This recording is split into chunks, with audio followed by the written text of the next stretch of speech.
Wata babbar gobara ta tashi a ƙasar Faransa yayin da gobarar dajin ta yi ta'adi.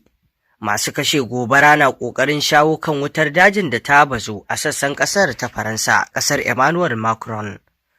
Masu kashe gobara a Faransa sun kwatanta ƙoƙari da suke yi na shawo kan gobarar daji da ta bazu a sassan ƙasar da labarin gwabza yaƙi tsakanin David da Goliath da aka ambata a cikin littafi mai tsarki saboda girman ƙalubalen da suke fuskanta. Wannan gobarar daji da take faruwa a ƙasar ta Faransa, gobarar daji ce mafi muni wadda ba a taɓa ganinta ba a tarihi, inda a nasa ɓangaren shugaban ƙasar Faransa Emmanuel Macron ya koka tare da nuna ta'ajibansa kan wannan gobara.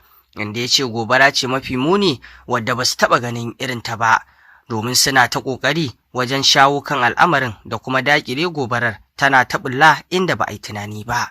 Gobarar dai abar tsoro ce kamar yadda ƙasar ta Faransa ke nuna, saboda sun bayyana a tarihi ma ba su taɓa ganin irin wannan gobara ba. Mai magana da yawun hukumar kashe gobarar ƙasar ta Faransa ya ce duk da yadda gobarar ke ci gaba da ƙaruwa da yaɗuwa, jami'ansu na samun nasarori ta hanyar amfani da sabbin dabaru wajen daƙile wannan gobara. Gobarar dai ta tilasta wa sama da mutane 250,000 barin gidajensu domin tsira da rayukansu. Kamar yadda manema labarai suka samu rahoto, har yanzu ba a kammala aikin kashe gobarar ba da ke ci gaba da ƙone dazuka a yankin Bordeaux.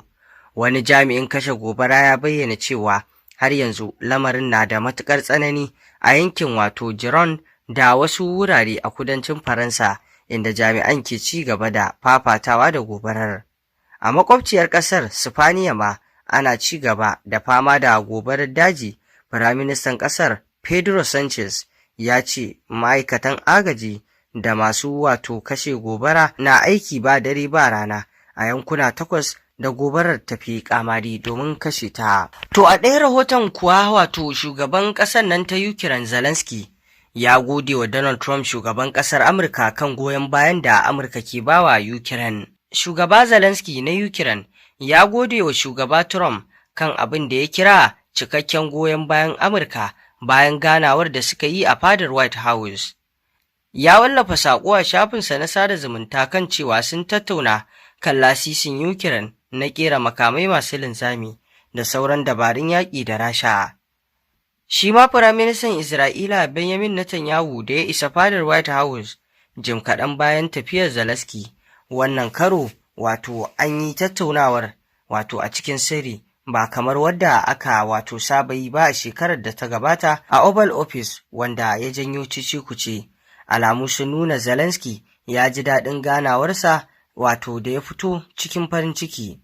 Wannan ne karan farko da Netanyahu ke ganawa da Mr. Trump tun bayan ƙaddamar da harin haɗin gwiwa kan ƙasar Iran, wanda wannan tattaunawa tasu kuma ake zaton yana ƙoƙarin janyo hankalin Donald Trump shugaban ƙasar Amurka ne, domin Donald Trump kar ya ƙare yaƙi da ƙasar Iran, domin shi Firaministan Isra'ila yana ganin idan har aka ƙare yaƙi da Iran ba a cimma abubuwan da ake so a cimma a kan ƙasar Iran ba, to fa babu wani lokaci da za a sake ɗago yaƙin da za a ci za a kauda gwamnatin ƙasar Iran, inda a ganinsa wannan shine lokacin da ya dace. Idan aka ce an ajiye yaƙin, to fa burinsa bai cika yadda ya kamata ba. To masu saurare me za ku ce kan wannan batutuwa? Mun gode.